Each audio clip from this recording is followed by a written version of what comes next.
순종이 제사보다 낫다.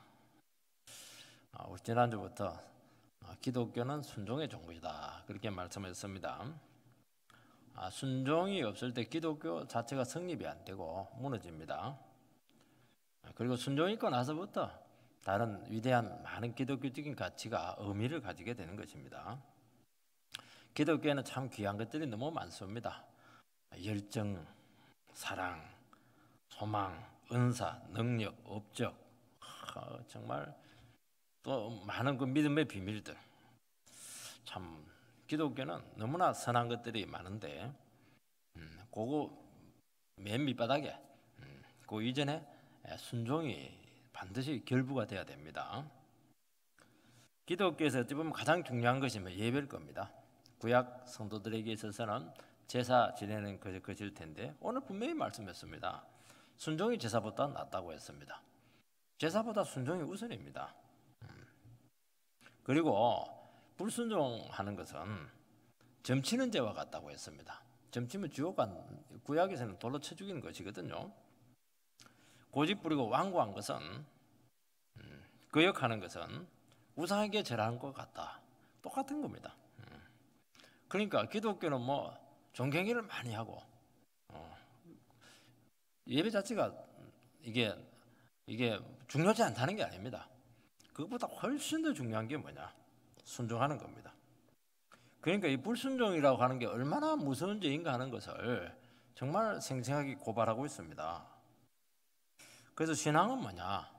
다른 거 다 좋아요. 열심히 신앙생활하고 다 해야 되지만은 이 순종으로 나타나지 않으면 그 신앙 아니라는 겁니다. 우리식으로 표현하면은 많은 일을 하지만 순종을 안 해요.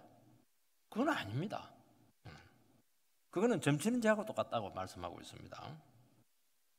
여러분 철저히 순종하게 될 때 그때 이제 마귀의 역사가 막 물러가고 하나님의 생명이 막 들어옵니다. 오늘 우리들의 문제, 한국교회 문제는 딱 이 문제입니다. 신앙이 미지근해요. 뜨뜻미지근합니다. 적당하게 신앙생활을 합니다.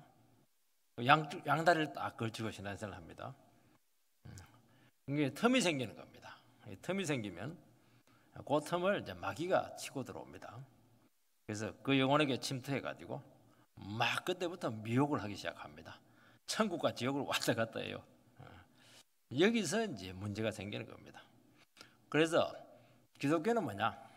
오직 한 분, 하나님 말씀에 온전히 붙들려서 그분에게 순종하는 겁니다. 여기서 결판이 나는 겁니다. 그 다음부터 사랑이 있고, 그 다음부터 능력이 있고 그렇게 하는 것이지 순종하지 않으면서 은혜 그거 해봐야 은혜 되지도 않습니다. 사울왕의 문제는 바로 이 부분이고, 이 사람이 하나님 모르는 것도 아니고 예배 안 드린 거 아닙니다. 근데 하나님께 철저히 순종을 하지 않습니다. 적당하게 순종하는 겁니다. 아말렉을 쳐서 다 죽이라. 그렇게 하면 철저히 죽이면 됩니다. 그런데 다 죽였는데 한 사람을 살려놨습니다. 아각 왕을 한 사람 살려놨어요. 그래야 체면이 있으니까요. 가족들 다 죽이면 되는데 기름지고 살찐 것들은 가져옵니다. 그리고 변명합니다. 백성들에게 제사 드리도록 하기 위해서 제물로 가져왔다. 그렇게 합니다. 아까워하지 말고 죽이면 되는데 다 잘해놓고 불순종합니다. 그래서 이 순종하지 않으면은 말이 많아요. 변명을 참 많이 합니다. 그리고 자기 주장을 참 많이 해요. 말이 많으면 순종하지 않았다는 겁니다. 순종하는 사람 말이 없어요. 왜냐하면 순종하면 되니까. 그리고 절대로 회개하고 바꾸려고 하지 않습니다. 왜냐하니까 순종하기 싫으니까요. 그러면 이제 그때부터 어떻게 되느냐?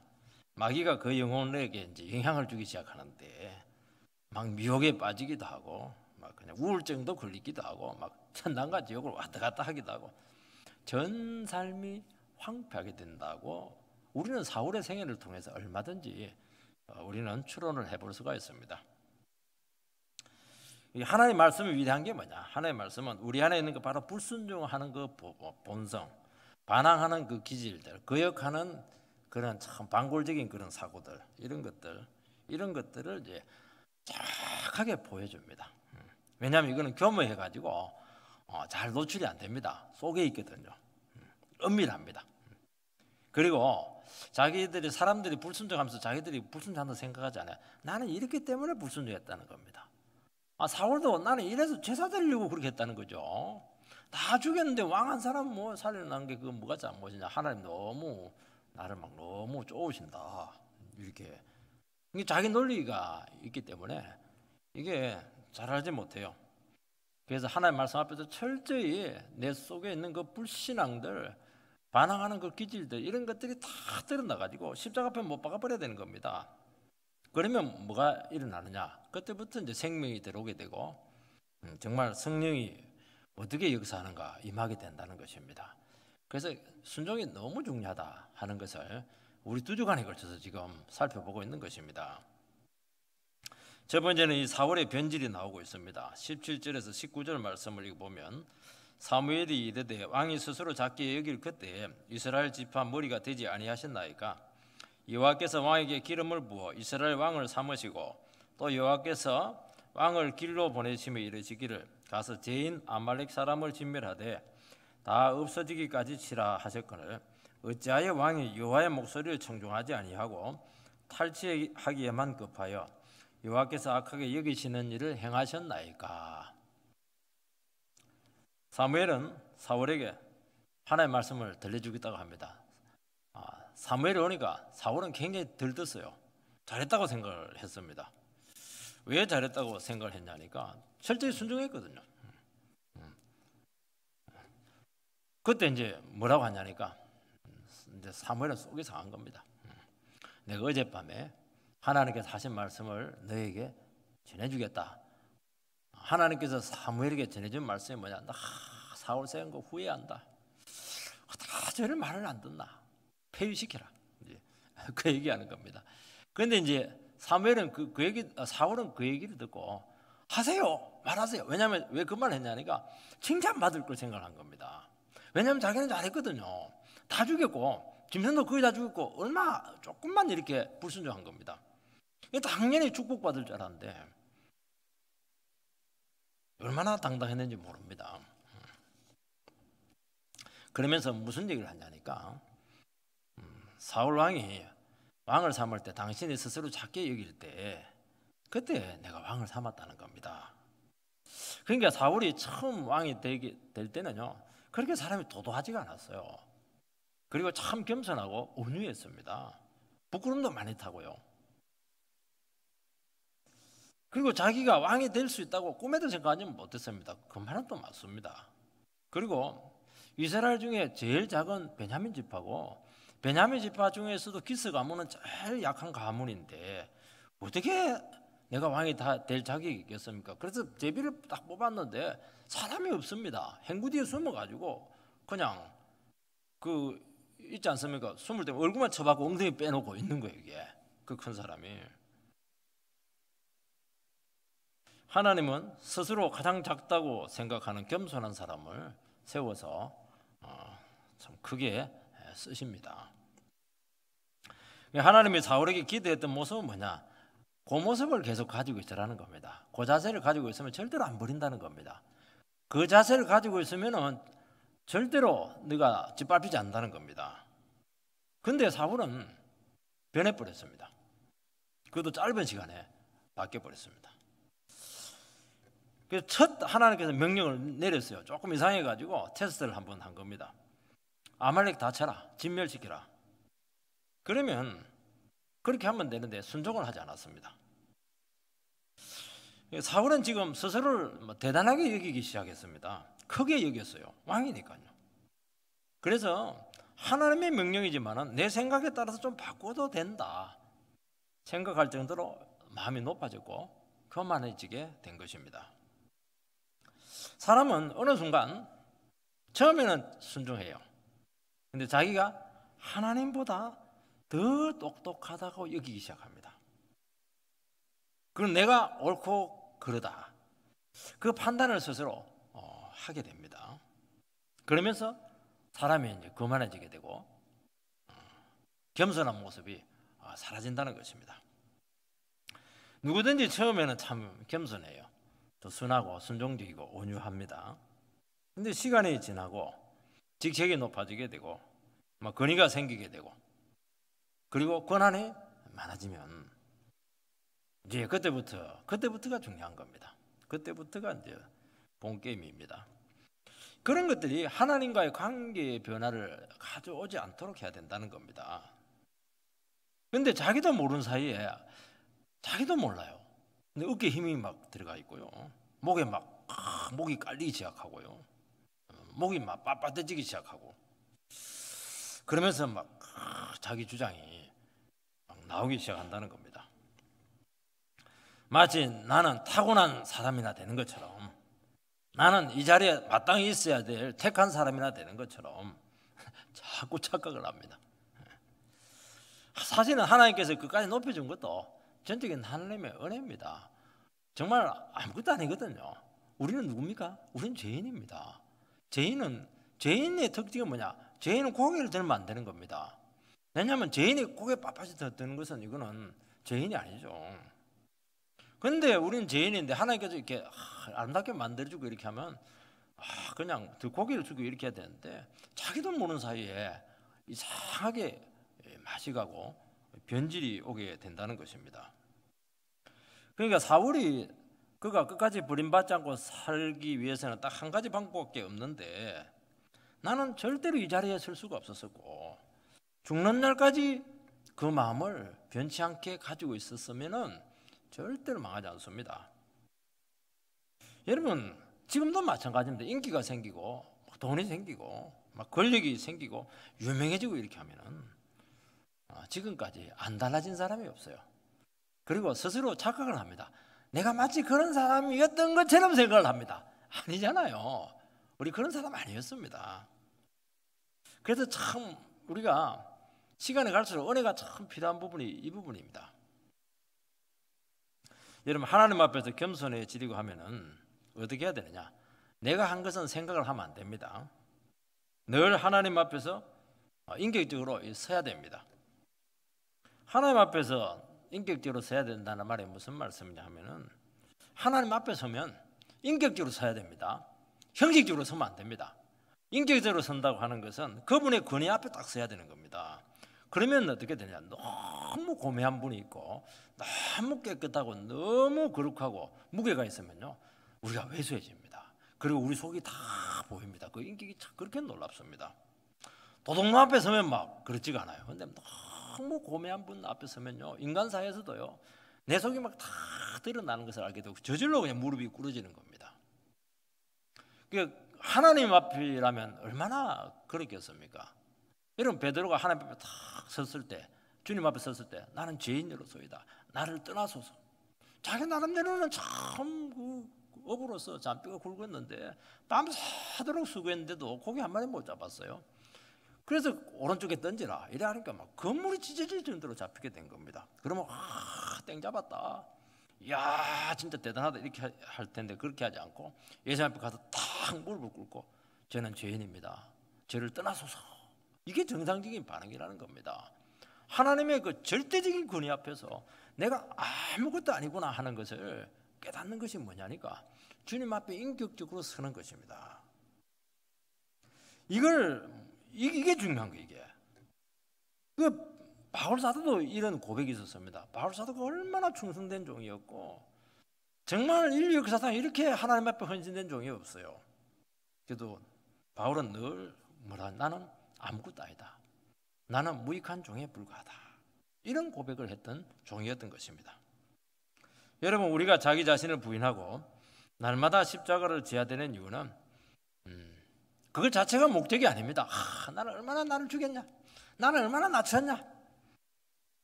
나는 얼마나 희생적인 삶을 살았는가? 그건 자기를 높이는 겁니다. 그게 목적이 아니에요. 딱 우리 자신들을 십자가에 못 박고 날마다 자기를 부인하는 것은 딱 하나입니다. 순종하기 위해서 그렇게 하는 겁니다. 순종하기 위해서. 예수님께서도 감난산에서 어떻게 했습니까? 내 뜻대로 하지 마시고 아버지의 뜻대로 하게 해달라고 그렇게 기도해. 나는 십자가 이 잔을 지나가게 해달라 그렇게 하면서도 그러나 이렇게 하면서 자기 뜻을 딱 죽인 것은 아버지의 뜻에 순종하기 위해서 그렇게 했던 것입니다. 그래서 우리가 순종을 하려고 하면은 딱 하나밖에 없어요. 자기 계획하고 자기 욕심이 없어져야 됩니다. 왜냐하니까 하나님의 뜻하고 내 욕망과 내 계획하고는 맞지를 않아요. 늘 대립을 합니다. 그래서 순종하려면 어떻게 해야 되느냐? 내 생명을 내려놔야 됩니다. 여러분, 내 욕망을 내려놓는다는 게 얼마나 어렵습니까? 이것이 안 되면 결국에는 어떻게 되느냐? 내 욕망, 내 야망을 어떻게 하든지 채우려고 그 길을 찾습니다. 반드시 채웁니다. 다 해놓고 마지막에 자기 거 챙깁니다. 사울의 문제를 잘 해놓고 막판에 자기 거 딱 챙기는 거 이거 불순종한 겁니다. 그거 왜 그러냐니까 안 된다는 거예요. 이거는 안 된다는 거예요. 그래서 자기가 없어져야 되는 것입니다. 여러분, 우리는 하나님 앞에서 날마다 스스로 질문해야 됩니다. 하나님을 섬기는데 내 속에 불순종이 들어있는가? 신앙생활 잘합니다. 봉사도 참 잘하고요. 뭐 나무랄 데가 없어요. 하나님 앞에 서가지고 그렇게 하지만은 내 속에 정말 불순종의 영이 들어있는 것은 없는가? 내 속에 하나님 앞에서 내어놓지 못한 은밀한 영역이 없는가? 이게 믿음입니다. 이게 신앙입니다. 그게 인격적으로 주님 앞에 서는 것입니다. 아무리 종교행위를 하고 심지어 제사를 드릴지라도 그렇게 되면 하나님께 영광이 되지를 않습니다. 누가 좋아하냐? 마귀가 그렇게 좋아해요. 예배 자꾸 덜해라. 덜해라. 그리고 막 더 탐욕을 부려라. 그렇게 하는 겁니다. 그래서 참 놀라운 사실은 뭐냐니까 제사 드리고 사람이 더 반항적이 돼요. 예배 드리고 더 양심이 죽습니다. 그리고 뺀질뺀질해져요. 그리고 더 완고해집니다. 예배 드리면 겸손해지고 순종적이고 마음이 부드러워지는데 예배 드리고 완고해지는 거예요. 목이 굳어지고 이렇게 하는 겁니다. 왜 그러냐 하니까 하나님 앞에 자기 자신의 은밀한 그 불순종의 영을 이걸 보지 못했기 때문에 그렇게 하는 것입니다. 그러면 어떻게 되느냐? 그 사람은 하나님 앞에서 점점 가치가 없어지게 되고 중요한 사람이 되지 않습니다. 왜냐하니까 하나님은 정확해요. 하나님은 높일 자를 높이시고 낮출 자를 낮추시고 하나님 기준에 딱 봐가지고 멀어지면 가차없이 낮추십니다. 그냥 처음부터 그렇게 하진 않아요. 점점 섭리적으로 밀어내버리는 겁니다. 왜냐하니까 하나님 거울에 탁 달았는데 너무 가벼워요. 깃털처럼 가볍습니다. 몸무게는 엄청나게 큰데 이게 무게가 나가질 않아요. 겸손의 무게가 나가질 않는 것입니다. 하나님께 귀한 영혼은 하나님 앞에 스스로 작게 여기는 사람입니다. 작게 여기는 사람이죠. 왜 작게 여겨야 되느냐 하면은 하나님 앞에 딱 서면 우리는 늘 죄인입니다. 우리는 피조물에 불과하고 하나님 안 도와주면 안 되고 늘 하는 게 미련한 것이고 생각하는 게 험한 생각이고 지 생각밖에 안 하고 죄질 생각이 나고 세상에 쓸모없는 인간이에요. 우리가 쓸모있는 일을 했다. 그 말은 뭐냐니까 하나님께 은혜를 엄청나게 부어줬기 때문에 쓸모있는 일을 한 겁니다. 우리는 뭐 욕하고 때리고 파괴하고 끌어내리고 물귀신 작전하고 이게 우리 체질이거든요. 그러니까 정직하라는 겁니다. 정직하면 돼요. 우리는 늘 또 그렇게 할 겁니다. 그런 예배가 나와가지고 내가 또 참 인간이 안 됐네요. 한 번만 더 기회를 달라고. 그러면 하나님께서 그를 끝까지 사랑하시고 버리지 않고 점점 순종의 기회로 더 이끌어진다는 것입니다. 여러분, 우리가 객관적으로 생각을 해서도 하나님보다 뛰어난 사람은 없습니다. 그런데 불순종하면은 자기가 하나님 자리에 떡 앉아 있어요. 그리고 말은 아이고 하나님 앞에 겸손해야지 그렇게 해놓고는 굉장히 주위 사람들에게 내가 굉장히 똑똑하다는 것을 자꾸 이렇게 주위 사람들에게 암시를 주고 전파를 하고 말을 해요. 이게 뭐냐니까 어리석은 겁니다. 미련한 자는 그 마음에 하나님이 없다 하도다. 하나님이 없으니까 막 자기가 왕이거든요. 그러면서 하나님의 말씀을 하나씩 소홀하게 여기게 되고 무시를 하게 된다는 것입니다. 스스로는 똑똑하다고 하는데 실제로는 어떻게 되냐? 점점 형편없는 사람으로 전락을 하게 됩니다.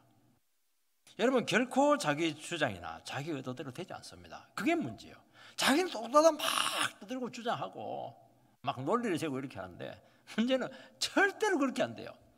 하나님은 그렇게 안 되게 합니다. 왜냐하니까 하나님 뜻대로 되는 거거든요. 우리가 뭐 사실은 생각이 없어서 하나님 말씀에 순종합니까? 세상은 말씀대로 되고 하나님 뜻대로 되기 때문에 내 생각을 적고 내 욕망을 적고 고개를 숙이는 것이죠. 그러니까 겸손한 사람은, 자기 자신을 작게 여기는 사람은 자기 생각을 접어버려요. 그리고 하나님의 뜻에 자꾸 자기를 맞춥니다. 그러니까 자기를 통해서 자꾸 능력이 나타나는 겁니다. 그러니까 점점 하나님께서 그 사람을 귀하게 여기고 그 사람을 높이고, 나를 귀하게 여기는 자를 귀하게 여기겠다, 나를 멸시하는 자를 멸시하겠다. 분명히 그 엘리 제장에게 그 얘기를 한 것을 기억을 해야 된다는 것입니다. 두 번째는 불순종의 죄가 얼마나 심각한가 하는 문제입니다. 사울은 사무엘이 불순종을 책망했을 때 순종했다고 합니다. 왜냐하니까 그 많은 사람 다 죽이고 딱 한 사람 살렸다는 거예요. 아각왕. 그리고 모든 가축 다 죽이고 뭐 좋은 가축 좀 데려와 가지고 백성들에게 제사 드리기 위해서 했다는 것입니다. 이건 변명이고 합리화고 책임 전가입니다. 사무엘은 단호하게 선포합니다. 22절 23절을 읽어보면, 사무엘이 이르되 여호와께서 번제와 다른 제사를 그의 목소리를 청종하는 것을 좋아하심 같이 좋아하시겠나이까? 순종이 제사보다 낫고 듣는 것이 순양의 기름보다 나으니 이는 거역하는 것은 점치는 죄와 같고 완고한 것은 사신 우상에게 절하는 죄와 같음이라. 왕이 여호와의 말씀을 버렸으므로 여호와께서도 왕을 버려 왕이 되지 못하게 하셨나이다 하니, 순종 없는 제사는 하나님께서 싫어하신다고 말씀했습니다. 그러니까 제사를 제대로 지냈다고 하면은 반드시 순종으로 나타나야 된다는 것을 말씀하고 있습니다. 순종으로 나타나지 않는 모든 예배는 거짓 예배고 우상 숭배적인 예배라고 말씀하고 있는 것입니다. 그러니까 하나님과 상관없는 예배를 드린 것입니다. 그런 제사가, 예배가 어떤 제사면 자기를 섬기는 것이죠. 뭐 우상을 숭배하는, 세상 우상을 섬기는 예배 얼마든지 드릴 수 있다는 것입니다. 위선적인 예배입니다. 이런 바른 예배는 뭐냐? 오늘 말씀에 보면 순종하는 겁니다. 하나님 말씀을 듣고 자기 자신을 쳐서 하나님 뜻에 복종하고 순종하는 것으로 나타나야 된다고 분명히 말씀하고 있습니다. 우리는 원래 완강합니다. 죄인이기 때문에. 죄인의 특징은 자기를 지키려고 하고요. 죄인의 특징은 뭐냐면 뭐라고 하냐? 자기 주장이 굉장히 강합니다. 탓을 잘 돌리고 변명을 자주 하고 양심이 막 이렇게 굳어지고, 이게 죄인의 특징입니다. 그래서 하나님이 말씀이 옳은 줄 뻔히 알면서도 불구하고 자꾸 불순종하고 자꾸 자기 주장하고 자기 고집을 부리는 게 인간의 문제입니다. 그리고 우리 속에는 욕망 덩어리가 들어있기 때문에 탁만 나면 이게 막 불처럼 올라와요. 욕망이 막 끌어오르면 이걸 뭐 어떻게 수습할 길이 없습니다. 끌 수가 없어요. 그래서 예배라고 하는 건 뭐냐? 우리 속에 있는 거역하는 이 본질들, 고집을 끌고 또 끌어오르는 욕망을 어떻게 하든지 다스리는, 이것이 예배라고 말씀합니다. 이게 안 되니까 구약 백성들은 어떻게 했냐니까 짐승을 잡아가지고 막 피를 쏟게 하는 겁니다. 각을 뜨고 내장을 끄집어 태워버리고, 그게 사실은요, 우리는 그런 걸 생각할 때 하나님이 고기를 좋아하네, 냄새를 좋아하네, 그게 아닙니다. 사실은 그 짐승을 피를 흘리고 가죽을 벗기고 그래서 각을 뜨고 불에 태우고 내장을 끄집어 내가지고 냄새를 내고, 이게 뭘 얘기하냐니까, 저는 참 그 구약을 봤을 때 특히 내장을 끄집어 내가지고 그걸 태우는 걸 봤습니다. 왜냐하면 우리 마음 속은 내장이거든요. 한 방에서 장기는 전부 다 우리의 그 마음하고 딱 관계되어 있습니다. 그걸 태우라는 게 그거. 왜냐하면 우리 속이 썩었거든요. 우리를 대신해서 짐승이 그냥 그렇게 난도질을 당하는 겁니다. 그러니까 예배 시간은 뭐냐? 그냥 도살장해서 자기를 그냥 죽이는 겁니다. 얼마나 살벌한지 몰라요. 어떻게 예배를 감상할 수가 있겠습니까? 그 더러운 냄새들 그냥 다 그냥 풍겨야 되는 겁니다. 그때 하나님께서는 그 예배를 흠양한다 그렇게 했습니다. 흠양한다는 그대로 다 받으신다는 겁니다. 그리고 기쁨과 회복과 용서와 눈물이 나도록 하시겠다는 겁니다. 이 받는 게 참 중요해요. 우리는 내가 예배 드렸다고 생각을 하는데 그렇지가 않아요. 예배 드리는 것보다 훨씬 더 중요한 것은 하나님이 나의 예배를 받으셔야 되는 겁니다. 받으시면 눈물이 나요. 기쁨이 회복이 되고 평안이 오고, 하나님 앞에 그렇게 우리 자신이 그렇게 존귀해질 수가 없습니다. 나를 받으셨거든요. 세상에 나같이 더러운 인간을 누가 받겠습니까? 아무도 못 받아요. 몰라서 그냥 쏘아주는 것이지 누가 나를 받을 수가 있겠습니까? 하나님이 나를 받으시죠. 싹 다 받아요. 발톱부터 속의 내장까지 싹 다 받습니다. 창자까지 다 받는 거예요. 이게. 여러분, 예배가 무음해지는 이유는 말씀을 듣고 삶에서 자기 인격관에서 자기를 안 잡아서 그래요. 그래서 산 제사를 드려야 돼. 너의 몸을 산 제사로 드려라. 여러분, 하나님 말씀을 순종하려고 하면은 이 세상 가운데서도 삶에서도 자기를 몇 분 잡아야 돼요. 잠 못 자고 막 두드려 잡아야 되는 겁니다. 그리고 불순종을 고백하고 순종하게 되면은 그때부터 막 예배가 살아나기 시작합니다. 이 분명히 말씀했습니다. 거역하는 것은 점치는 것과 같고 완고한 것은 사신 우상에게 절하는 죄와 같다. 여기 이제 같고 같다 이렇게 돼 있는데 이거는 좀 부가를 시킨 겁니다. 조금 이게 히브리어는 이게 동사가 없어요. 동사가 없기 때문에 그냥 동사나 이게 수식어가 없습니다. 그래서 부드럽게 하기 위해서 같고 이렇게 했는데 그건 틀린 겁니다. 이다입니다. 이다. 그러니까 거역하는 것은 점치는 것이다. 완고한 것은 우상에게 절하는 것이다. 딱 그렇게 나와야 됩니다. 여기서 이제 점치는 것 이렇게 하니까 굉장히 범위가 좁은데요. 이건 조금 번역이 굉장히 지난번 번역이 훨씬 더 낫습니다. 사술이다. 그렇게 돼 있어요.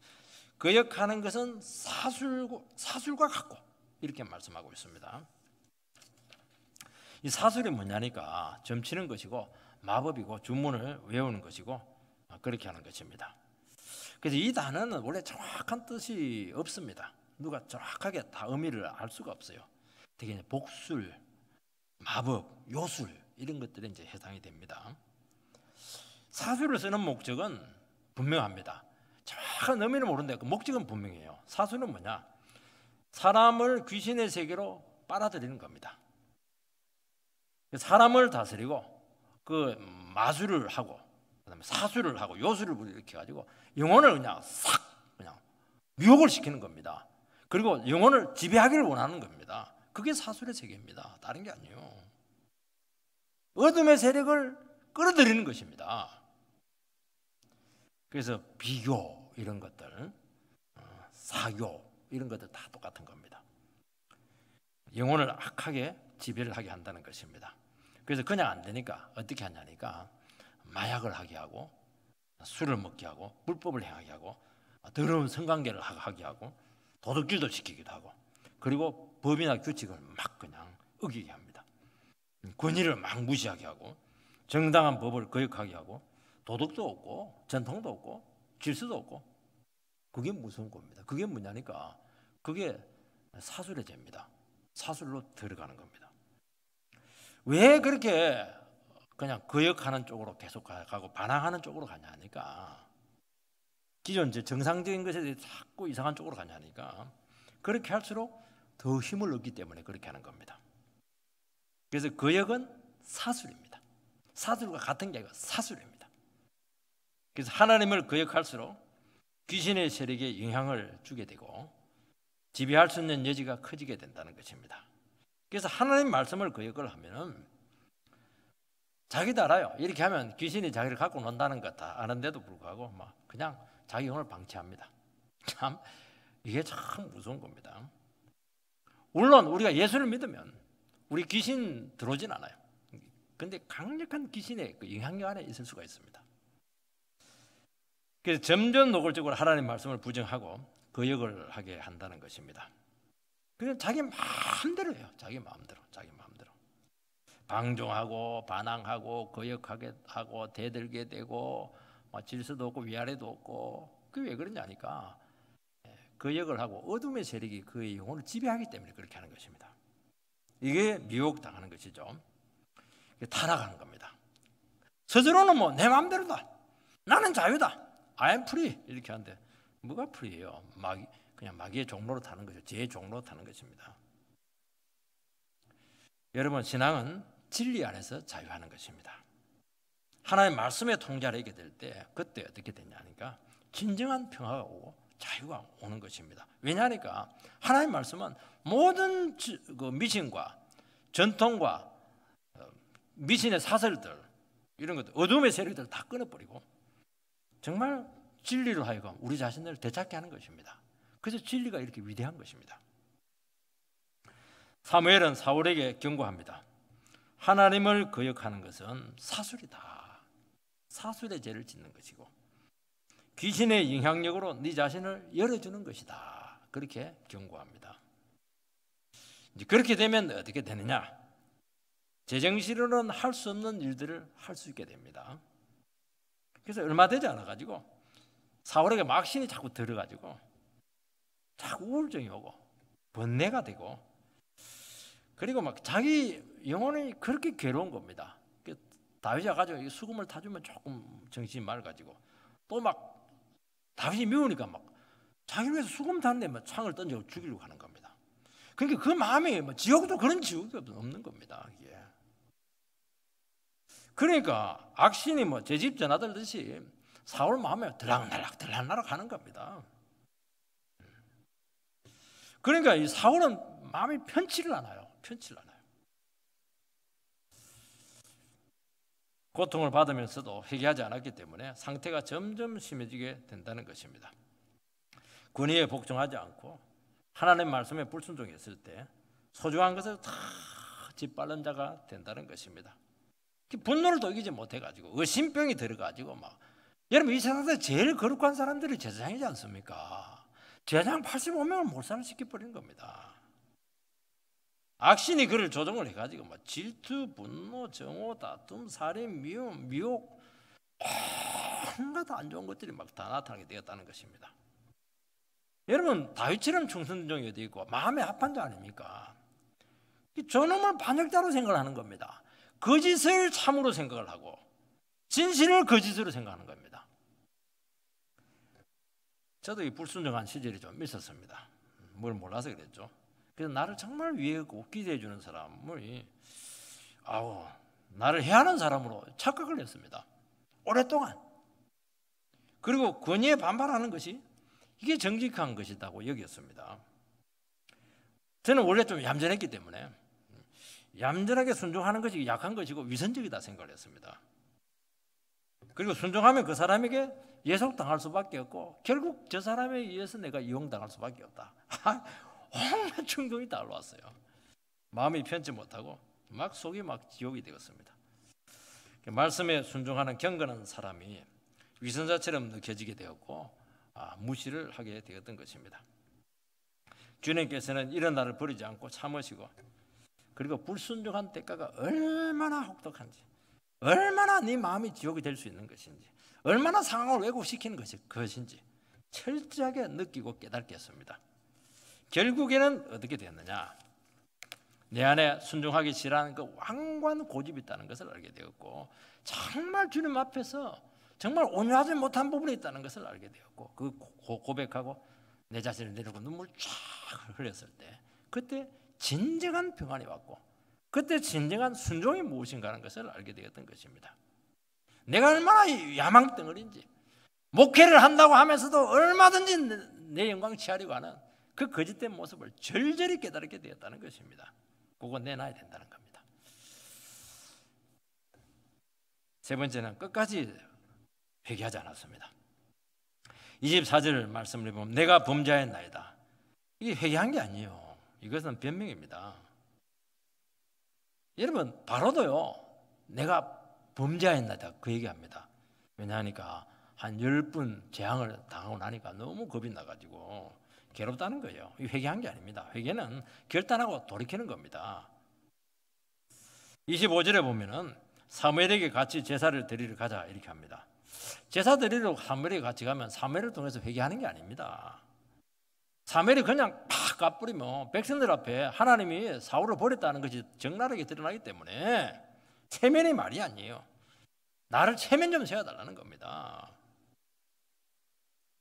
사무엘이 가리고 하자 막 옷을 잡고 늘어지는 바람에 옷이 막 찢어져 버렸습니다. 사울은 하나님을 붙잡아야 되는데 사울의 옷을 붙잡고 있습니다. 사람을 붙잡아요. 사람들이 등 돌리고 인기 떨어지는 것이 그렇게 두려웠던 겁니다. 사무엘은 최후 통첩을 합니다. 당신 내 옷을 찢었는데 이 찢어진 옷처럼 나라를 떼어서 당신에게 가장 가까운 이웃, 당신보다 뛰어난 이웃에게 왕을 주겠다는 겁니다. 이거는 굉장히 충격적인 그런 선포였습니다. 그리고 29절에 보면 결정적인 말을 하게 되는데 하나님은 한 번 결정하면 번복하지 않는다. 그렇게 말씀합니다. 하나님은 영원히 변함이 없고 절대로 그 약속을 바꾸지 않습니다. 그렇다면 어떻게 됩니까? 하나님 기준에 우리를 맞춰야 되는 것이죠. 하나님을 바꾸려고 할 것이 아니고 하나님 앞에 죽으라고 떼쓸 게 아니고 하나님 앞에 내를 딱 그냥 맞추는 겁니다. 낮추는 겁니다. 여러분 신앙은요 떼쓰는 게 아닙니다. 소리 지르는 게 아닙니다. 땡강 부리는 게 아닙니다. 자기 주장하고 고집 피우고 될 때까지 밀어붙이고 그거는요 세상에서 하는 거고 마귀가 하는 겁니다. 그렇게 하는 게 하나님 뜻이면 하고 아니면 안 하는 겁니다. 그걸 배워야 되는 것이죠. 안 되는 것은 안 되는 것이라는 겁니다. 한 가지가 가능해요. 뭐냐니까 눈물로 얘기하면 하나님 그동안 있었던 거 다 용서하시고 덮으시고 그에 대한 적대적인 마음을 정말 하나님 부드러운 마음으로 우리를 받으신다는 것입니다. 그러면 그 전보다 훨씬 더 복된 삶으로 위대한 삶으로 정말 하나님 앞에 거역해 본 사람만이 겪었던 그 고통에서 노연하게 되면서 정말 하나님 앞에 온전히 붙들려 가지고 정말 더 복되게 살아가는 것을 너무 많이 보게 된다는 것입니다. 여러분 우리는 어떻게 해야 되느냐? 끝까지 사울은 마음을 바꾸지 않았습니다. 결국 불순종으로 망하는 것이죠. 그때 망하도 그냥 망하지 않습니다. 내가 얼마나 완고했는지 내 주장이 얼마나 강한가 하는 것을 깨닫습니다. 그리고 하나님이 옳습니다 하고 망하는 것입니다. 회개가 안 되는 거예요. 회개가 안 되는 겁니다. 하나님은 교만하고 악한 자를 통해서도 얼마든지 영광을 받으신다는 것입니다. 어떻게 영광 받습니까? 저렇게 불순종하면 살면 저렇게 망한다. 그거 보여주고 하나님께 영광을 돌리고 끝나는 겁니다. 얼마나 비참해요. 그 사울이 그런 인생이 아니었습니까? 지금까지 사울이 그거 우리에게 보여주고 있지 않습니까? 우리는 순종하면 어떤 위기에서도 일어나게 되고 받지 못할 축복이 없고 그런 영광을 돌려야 되죠. 35절 말씀을 보면요. 사무엘이 죽는 날까지 사울을 다시 가서 보지 아니하였으니 이는 그가 사울을 위하여 슬퍼함이었고 여호와께서는 사울을 이스라엘 왕으로 삼으신 것을 후회하였더라. 이제 은혜 문은 닫힙니다. 다시는 안 만나요.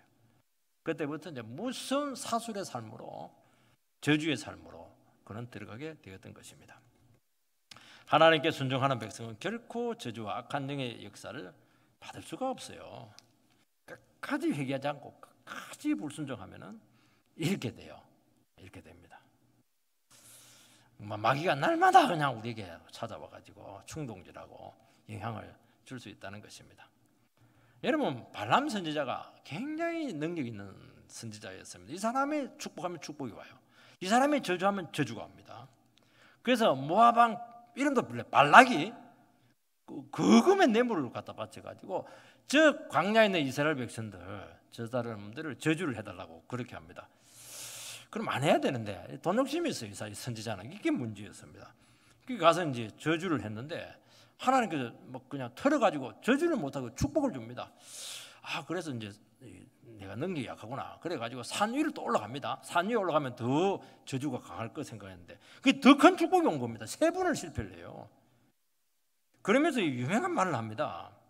이스라엘 백성을 해할 사술이 없고 복술이 없다. 그렇게 하는 겁니다. 여러분 아무리 하나님 백성들이 외모적으로 약할지라도요 하나님 말씀에 순종하고 하나님을 사랑하는 백성들에게는 저주가 들어갈 수가 없다는 거예요. 복술이 안 들어간다는 거예요. 사술이 통하지 않는다는 거예요. 막 수리수리 했는데 안 통하는 게 이게. 전개를 아무리 해도 전개가 안 나와요.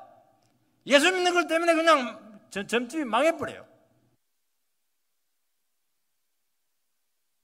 그래서 발람이 너무 화가 나가지고 돈을 많이 바쳤는데 막 당신이 막 크게 부자 될 기회 놓쳤다고 막 그냥 끄지라 이렇게 하니까 발람은 또 돈 욕심이 있어요.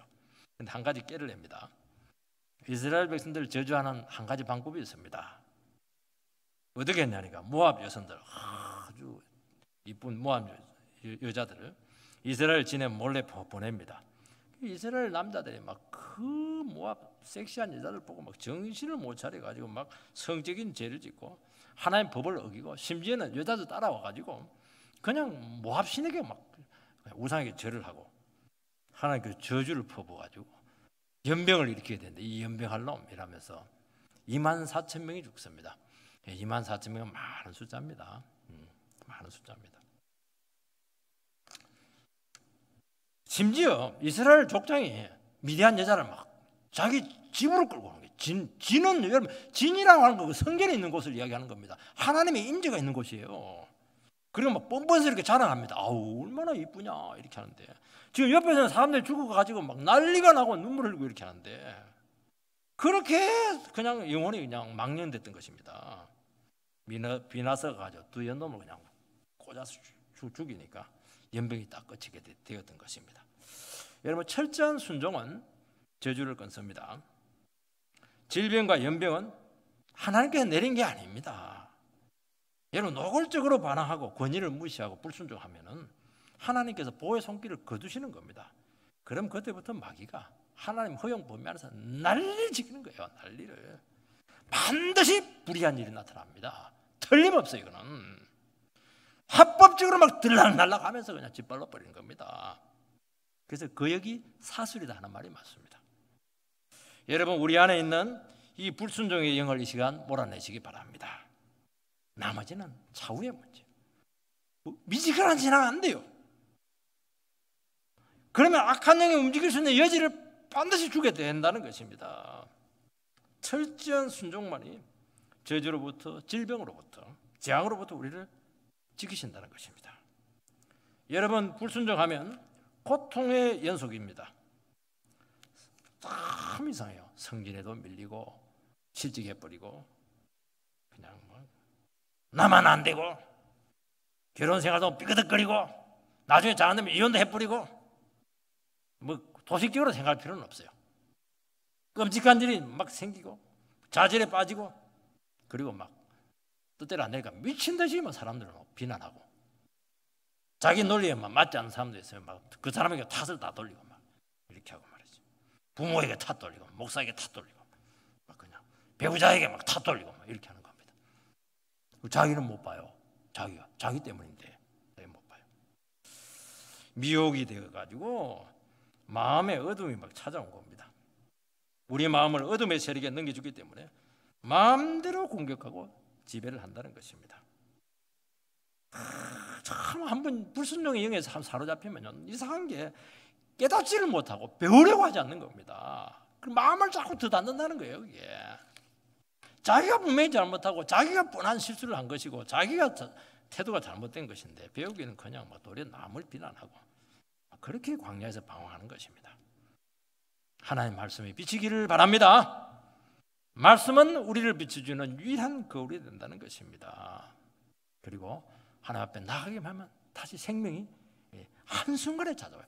어둠은 한순간에 물러가고 빛은 한순간에 우리를 찾아온다는 겁니다. 여러분의 삶에 고통이 따르고 분노가 막 솟구치고 다른 사람이 막 비난이 되고 안 좋은 일이 계속 나타나고 주님 앞에 내 안에 불순종이 영이 없는가 하는 것을 깨닫게 해달라고 꼭 기도하시기 바랍니다. 순종하는 백성도 고난이 와요. 그러나 그런 고난은 성숙하게 합니다. 사술에 빠진 사람은 가인처럼 계속 방황하다가 악한 열매만 맺게 된다는 겁니다. 주님 앞에 온전히 우리가 믿음으로 반응하는 귀한 그 속들 되시기를 주의 이름으로 축복합니다.